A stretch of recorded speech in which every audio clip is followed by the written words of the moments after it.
Ephesians 6:17 tells us to put on the helmet of salvation. So we got to think about this. What does a helmet protect? It's going to protect your head. Well, so your brain, your eyes, your ears, this is where our protection comes from what we take in. Most of our senses, they come in through our head. So if we're going to make sure that we protect it, well, then you better put the helmet on. A helmet does no good when it's sitting on the ground. So you got to put that on. And one of those big old Roman helmets with the ear flaps and everything. So if we think about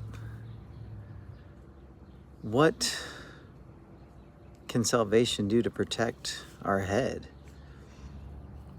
Well, if we look at Paul when he wrote to the Romans in chapter 12, he tells us to do not conform to the world, but to be transformed by the renewing of our mind.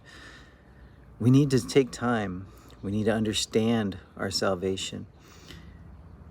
Yes, true, there is a emotional and spiritual truth that goes along with salvation, to be brought back into relationship with the Lord.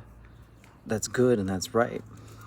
But at the same time, too, is our faith is based on an actual historical event. The resurrection, the death and resurrection of the Lord Jesus Christ. That is a fact, which means that it is important for us to know this mentally. And so as we strengthen our brain, as we strengthen our understanding, as we grow deeper and we hold on to that, we actually use that and not just let it be a really nice, good helmet that's sitting on a shelf, but that we wear daily. When everything starts coming at us, that's going to help protect the way we look at things, the way we see things and hear things and take it all in and process it. So if you hold on to that first and foremost, and then we start looking at what else is being said to us,